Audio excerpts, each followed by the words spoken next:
A reading from the Gospel according to Mark. Jesus went on with his disciples to the villages of Caesarea Philippi, and on the way he asked his disciples, "Who do people say that I am?" And they answered him, "John the Baptist, and others Elijah, and still others one of the prophets." He asked them, "But who do you say that I am?"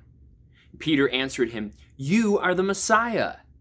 And he sternly ordered them not to tell anyone about him. And then he began to teach that the Son of Man must undergo great suffering, and be rejected by the elders, the chief priests, and the scribes, and be killed, and after 3 days rise again. He said all this quite openly, and Peter took him aside and began rebuking him. But turning and looking at the disciples, he rebuked Peter, and said, "Get behind me, Satan, for you are setting your mind not on divine things, but on human things." The word of the Lord. Now I find this fascinating because if you remember back Tuesday, 2 days ago, I preached you a sermon where I talked about faith, and a faith that was not sure enough in itself. And I think here what we have is the complete opposite problem, is a faith that's so certain that we're not willing to consider, are we too sure of ourselves that we're right?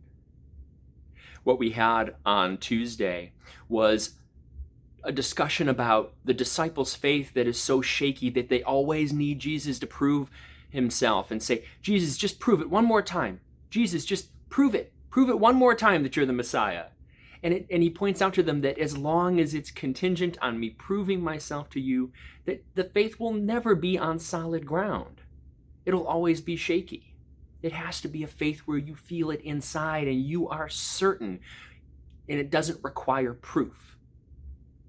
And then what we have here, 2 days later, Jesus confronting Peter, who is so sure that Jesus is the Messiah, that he is the first one to jump up and loudly proclaim it.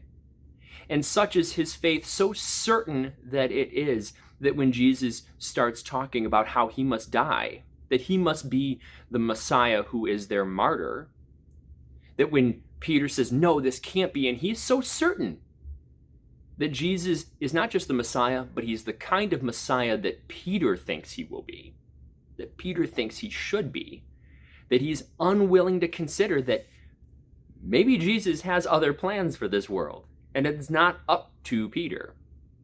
And he pushes him back and says, "Get behind me, Satan, for your mind is fixed on human things, not on divine things." Calling Peter to maybe question his certainty a little bit. Maybe this is a certainty of faith that not that it's wrong to have a faith in Jesus, but maybe the problem is Peter's faith in himself that he is right, and he's conflating that with his faith in Jesus. It leads me to wonder about the times that I was so sure that I was right that I wasn't willing to be questioned, and I wasn't willing to grow and to learn. I wasn't willing to learn times where maybe I was wrong about something. And if we're not willing to look with an open heart and open mind to where we can learn something, especially from our fellow human beings, especially from our God, that we will have a faith that's actually a kind of a static, stagnant, non-faith in God, but faith in our own rightness. I think about that in my own life. So I want to walk this balance, like I said, of 2 days ago, asking myself, when is my faith on shaky ground and I'm seeking proof from God to prove God's self to me? And when am I going too far to the other extreme, where my faith is so sure and so certain that I'm not willing to question that maybe I have a thing or two to learn too? If we stay in that spot in the middle, that sweet spot in the middle where we are willing to trust in God, but also not over-trust in ourselves, then I think we're probably on the right track, as long as we use those as a sort of a faith guardrail, if you will, faith guardrails in our lives. Thanks be to God. Amen.